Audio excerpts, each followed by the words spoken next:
আসসালামু আলাইকুম রহমতুল্লাহ। আজকের ক্লাসটি অনেক বেশি গুরুত্বপূর্ণ এবং ইন্টারেস্টিং হতে যাচ্ছে তাদের জন্য যারা ইনডিজাইনে অলরেডি কাজ করতেছেন অথবা ইনডিজাইন শুরু করতে চাচ্ছেন। আমি বেসিক থেকে একটু অ্যাডভান্সড পর্যন্ত প্যারাগ্রাফ স্টাইল এবং ক্যারেক্টার স্টাইল সম্পর্কে এই ভিডিওতে আলোচনা করব ইনশাআল্লাহ। প্রকৃতপক্ষে ইনডিজাইনের কাজকে আরো বেশি সহজ এবং ফাস্ট করার জন্য স্টাইল অনেক বেশি গুরুত্বপূর্ণ ভূমিকা রাখে। যেমন এটা যদি আমি একটা স্টাইল সেট করি আর শুধু অন্য একটা প্যারাগ্রাফে গিয়ে আমার পুরো ডিজাইনটাকে আবার করতে হবে না, শুধু স্টাইল একটা ক্লিক করব, দেখেন হয়ে যাচ্ছে। কিভাবে এটা করলাম এটা জানতেই পুরোটি ভিডিও দেখতে হবে ইনশাআল্লাহ। প্রথমে আপনাকে স্টাইল সেট করার জন্য উইন্ডোজে যেতে হবে। উইন্ডোজ থেকে স্টাইল থেকে ক্যারেক্টার স্টাইল এবং প্যারাগ্রাফ স্টাইল।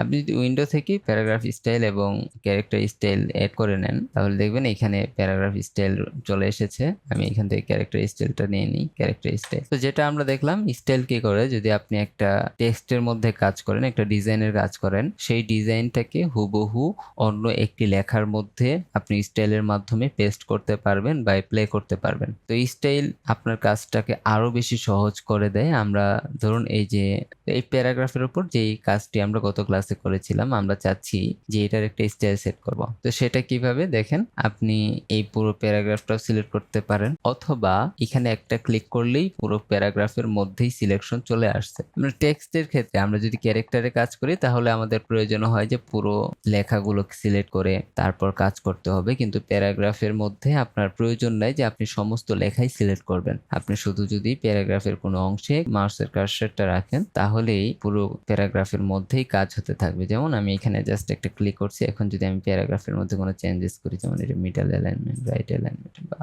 যে কোনো কিছু, তো প্যারাগ্রাফের ক্ষেত্রে আপনার সমস্ত প্যারাগ্রাফ সিলেক্ট করার কোনো প্রয়োজন নাই। শুধু একটা ক্লিক করে কার্সারটা রেখে দিবেন, তখন পুরো প্যারাগ্রাফেই সেই মডিফাই গুলো করতে পারবেন প্যারাগ্রাফ প্যানেলস এর মাধ্যমে অথবা স্টাইলের মাধ্যমে। তো আমি এই অপশনটাতে নতুন একটা স্টাইল সেট করব। আপনি যদি এই প্লাস আইকনটিতে ক্লিক করেন তাহলে দেখেন এই প্যারাগ্রাফের একটা স্টাইল সেট হয়ে গেছে।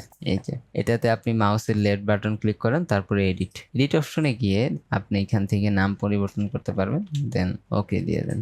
দেখেন আমি এখন যদি এইখানে ক্লিক করি আর এই অপশনটাতে ক্লিক করি স্টাইলে প্যারা 1, সেক্ষেত্রে দেখেন এটা অ্যাপ্লাই হয়ে যাবে। এইভাবে করে এটার মধ্যে অ্যাপ্লাই করতে পারি।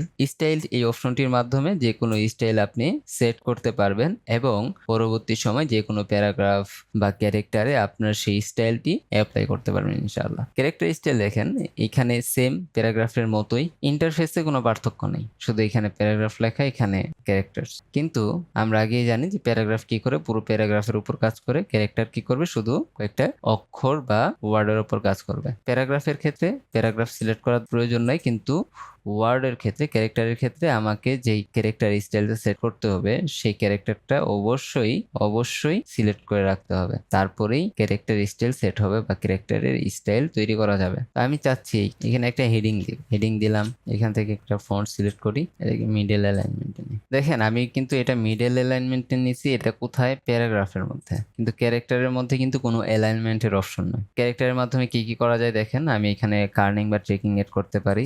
এখান থেকে আমি ট্রেকিং এড করলাম, মানে আমি ক্যারেক্টারের প্যানেলস দ্বারা যে কাজগুলো করতে পারবো সেগুলোই ক্যারেক্টার স্টাইলে এড হবে। অন্যথায় আমি এখন এটাকে মিডলে আনলাম, মিডল যে প্যানেলটা এটা হলো প্যারাগ্রাফ প্যানেলের অংশ, এটা কিন্তু ক্যারেক্টারের অংশ না।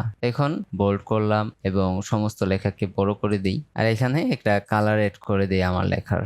এখন এটাকে সিলেক্ট করে ক্যারেক্টার স্টাইলে যাই, একটা স্টাইল সেট করি। এটাকে রিনেম করার জন্য এডিটে যাওয়ার প্রয়োজন নাই, এডিটে গিয়েও রিনেম করতে পারবো, কিন্তু এখানে যদি ডাবল ক্লিক করি তাহলেও রিনেমের অপশন চলে আসবে। দিলাম হেডিং। এখন দেখেন আমি চাচ্ছি এই যে এই লেখাটা, এটাকে আমি হেডিং করব, সেক্ষেত্রে কি করতে হবে, এটাকে সিলেক্ট করি, তারপরে হেডিং। দেখেন এটা হয়ে গিয়েছে। ইন্ট হিল, এটাকেও আমি হেডিং করতে পারি, কিন্তু এটা মাঝখানে আসতেছে না কিসের জন্য, কারণ আমাদের যে অ্যালাইনমেন্টটা, এই অ্যালাইনমেন্টটা প্যারাগ্রাফের অংশ। ক্যারেক্টার হলো এক বা একাধিক লেটার্স ওয়ার্ডের সমন্বয়, আর প্যারাগ্রাফ হলো এক বা একাধিক লাইনের সমন্বয়। তো এটা যেহেতু একটা লাইন, এটাও একটা প্যারাগ্রাফের অংশ, তো সেক্ষেত্রে এটাকেও আমরা একটা প্যারাগ্রাফ স্টাইল হিসাবে সেট করতে পারি। এখানে নতুন একটা প্যারাগ্রাফ সেট করব। আপনি যখন প্যারাগ্রাফ স্টাইল অপশনে আসবেন তখন এই প্লাস অপশনে একটা ক্লিক করলে আপনার স্টাইলটা সেট হয়ে যাবে। এই যে নতুন স্টাইল সেট হয়ে গিয়েছে। এখন এটাকে ডাবল ক্লিক করলাম, ডাবল ক্লিক করে লিখবো হেডিং। তো এখন আমি এগুলাতে যদি অ্যাপ্লাই করি, দেখেন হেডিং অ্যাপ্লাই করি, অ্যাপ্লাই হয়ে যাচ্ছে। ইভেন এটাকে যদি নন করে দেই, এই অপশনটি নাই, ক্যারেক্টার অপশন নাই, স্টাইল নাই, তবু যদি আমি প্যারাগ্রাফের মধ্যে হেডিংটাতে ক্লিক করি তাহলেও সেম অপশনগুলোই চলে আসবে, সেম স্টাইলে চলে আসবে। কেন? কারণ আপনার প্যারাগ্রাফের মধ্যে কিন্তু ক্যারেক্টারও থাকে, কিন্তু ক্যারেক্টারের মধ্যে প্যারাগ্রাফ থাকে না। যেমন এটা একটা লাইন, এটাও একটা প্যারাগ্রাফ, এটাও একটা লাইন, এটাও একটা প্যারাগ্রাফ। তো লাইনের সমন্বয়ে বা একাধিক লাইন যেহেতু প্যারাগ্রাফেরই একটা অংশ, সেক্ষেত্রে এই ক্যারেক্টার স্টাইলটাও প্যারাগ্রাফেরই একটা অংশ। তো এখন চলুন এটা আরেকটু বিস্তারিত জানি। আমি যখন ক্যারেক্টার স্টাইল সেট করেছি, এখন হেডিং এর মধ্যে যদি মাউসের রাইট বাটন ক্লিক করি, এডিট হেডিং, তারপর দেখেন এখানে বেসিক কিছু ফরম্যাট আছে।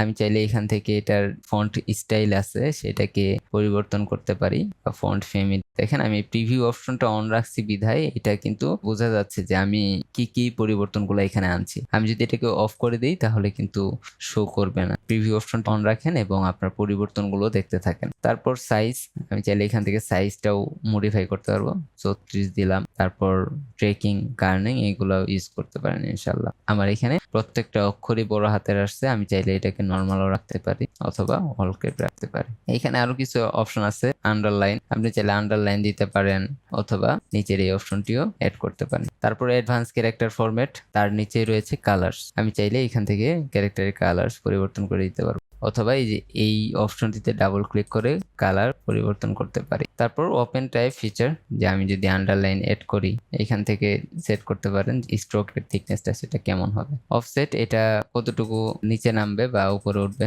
তারপরে কালার সেট করতে পারবেন, এইখানে স্ট্রোকটা কেমন দেখাবে, চাইলে ড্যাশ ড্যাশ দিতে পারেন অথবা যে কোনো লাইনের স্টাইল এখান থেকে সেট করে নিতে পারেন। তারপরে টিন্ট, আমরা টিন্ট সম্পর্কে গত ক্লাসে জেনেছি, এখান থেকে টিন্ট বাড়িয়ে অথবা কমিয়ে নিতে পারেন। আর হ্যাঁ, যারা গ্রাফিক্স ডিজাইনার হতে চান বা যারা গ্রাফিক্স ডিজাইনের কাজ করতেছেন, তারা অবশ্যই চ্যানেলটি সাবস্ক্রাইব করে পাশে থাকে বেল আইকনটিতে ক্লিক করে রাখুন, কারণ যখনই আমি এমন কিছু গুরুত্বপূর্ণ ভিডিও আপলোড করব, সাথে সাথেই যেন আপনি আপনার প্রয়োজনীয় নোটিফিকেশনটি পেয়ে যান। এখন চলুন দেখি প্যারাগ্রাফ স্টাইল সম্পর্কে। তো যেহেতু আমরা প্রথমে এই শব্দগুলোকে ক্যারেক্টার স্টাইলের মাধ্যমে সেট করেছিলাম, সেক্ষেত্রে আমি যখন ক্যারেক্টারের হেডিং এ পরিবর্তন আনলাম, সেটা অন্যান্য যে স্টাইলগুলো ছিল সেগুলোর মধ্যেও পরিবর্তন হয়ে গিয়েছে।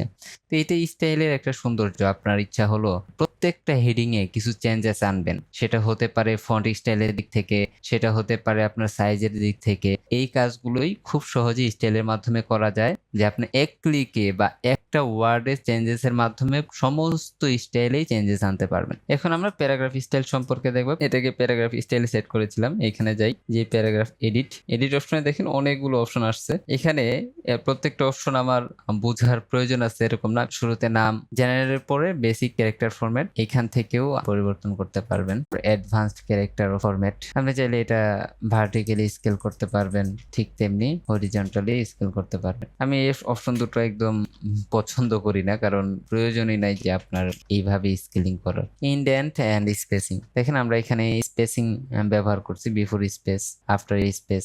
স্পেসিং সম্পর্কে এবং প্যারাগ্রাফের যেই অপশনগুলো আছে প্যানেলস এর মধ্যে, সেগুলো সম্পর্কে ডিটেলসে জেনেছি। আপনারা যারা সেই ক্লাস মিস করেছেন, উপরে আই বাটনে ক্লিক করে অবশ্যই সেই ভিডিওটি দেখে আসতে পারেন ইনশাআল্লাহ। বর্ডার, আপনি চাইলে প্যারাগ্রাফের উপরে একটা লাইন অ্যাড করতে পারবেন, চাইলে এটা নিচেও অ্যাড করতে পারেন অথবা উপরে। যেমন আমার অ্যাবোভে আছে একটা, এখান থেকে এটার ওয়েট বাড়াতে পারবেন আবার কমাতে পারবেন। তারপর কালার, এখান থেকে কালার ডিফাইন করতে পারবেন, এখান থেকে কালার দিতে পারবেন। টাইপ কেমন হবে, তারপরে গ্যাপ কালার, এগুলো এখান থেকে ডিফাইন করতে পারবেন। তারপর এখান থেকে অফসেট, এটার বাড়িয়ে অথবা কমিয়ে নিতে পারবেন। তার আগে আমি যদি বর্ডারটা অফ করে দিই, এটার বর্ডারটা অফ করে দিই, শেডিংটা অফ করে দেই, তাহলে ভালো বুঝতে পারবেন ইনশাআল্লাহ। এখানে যে অফসেটটা আছে এটা আমি একটু উপরে নিতে পারি, কমাতে অথবা বাড়াতে পারবো। ঠিক তেমনি নিচের যে লাইনটা দিয়েছি, এই যে রুল অ্যাবভ, এটাতেও চেঞ্জ করতে পারবে ইনশাআল্লাহ। অফসেট একটু বাড়াই এবং এটার কালারটা অন্য একটা কালার দিতে পারবো। এবং যদি চান যে এটা পুরোটা পেজ জুড়ে হবে, তাহলে ইনডেন্ট এভাবে কমাই দিতে পারেন দুইটার মধ্যে। তারপরে অপশন বর্ডার এবং শেডিং সম্পর্কে আমরা আগের ক্লাসে আলোচনা করেছি, তো সেটা এখন আপাতত স্কিপ করতেছি। সেই ভিডিওতে যদি আপনি দেখেন তাহলে আপনি নিজে থেকেই কিভাবে প্যারাগ্রাফটা আরো বেশি আকর্ষণীয় করে তোলা যায় বর্ডার এবং শেডিং এর মাধ্যমে সেটা বুঝতে পারবেন। এখানে মাঝে যে অপশনগুলো আছে এগুলাকে স্কিপ করেন, স্কিপ করে এই যে বুলেট এবং নাম্বারিং এটা একটা গুরুত্বপূর্ণ টপিক, এই সম্পর্কে ইনশাল্লাহ সামনে ভিডিও আসবে। তো যারা কিনা বুলেট এবং নাম্বারিং সম্পর্কে বিস্তারিত ভিডিও চান, এটা বেসিক একটা ক্লাস হবে, তারা অবশ্যই কমেন্টে জানান, ইনশাল্লাহ খুব শীঘ্রই বুলেট এবং নাম্বারিং এর উপর একটা ভিডিও আসবে। তারপর ক্যারেক্টার কালার্স, আপনি চাইলে এখান থেকে কালার ডিফাইন করে নিতে পারেন।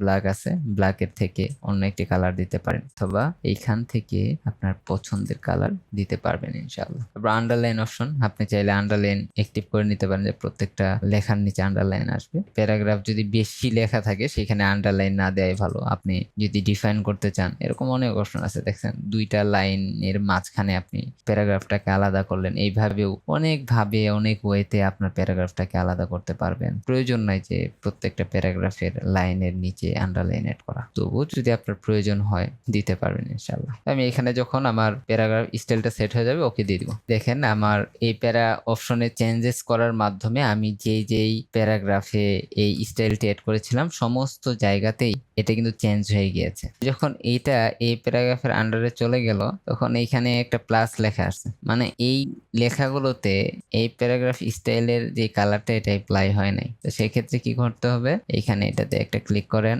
এই প্যারাগ্রাফ অপশনে রাইট ক্লিক করেন এবং ক্লিয়ার ওভার রাইটস, এটার মধ্যে যে স্টাইলটা সেটাকে ক্লিয়ার করে প্যারাগ্রাফের স্টাইলটা এড করার জন্য এই অপশনটিতে ক্লিক করেন, হয়ে গিয়েছে। কাজ করার সময় যে প্রবলেমটা আপনি ফেস করতেছেন সেটা আমাকে অবশ্যই কমেন্টে জানাবেন। সেক্ষেত্রে কি হবে, পরবর্তী সময়ে আপনাকে পরবর্তী ভিডিওতে সমাধান দেওয়া হবে। আর আমি বলবো যে আমার ফেসবুক পেজ অবশ্যই কমেন্টে বা ডিসক্রিপশনে দেওয়া থাকবে, সেই ডিসক্রিপশন থেকে ফেসবুক পেজে গিয়ে আমাকে একটা মেসেজ করবেন, সেইখানে আপনার মেসেজে রিপ্লাই দেওয়ার মাধ্যমে আপনার সমাধানটা দিয়ে দেওয়া হবে ইনশাআল্লাহ। আজকের ভিডিওটি এই পর্যন্তই। আশা করি ভিডিওটি আপনাদের অনেক বেশি উপকারে এসেছে। যদি সত্যি উপকারে এসে থাকে একটা লাইক করে দিন, কমেন্টে জানান এবং সাবস্ক্রাইব করবেন, আর পাশে থাকা বেল আইকনতে ক্লিক করেন ভাই।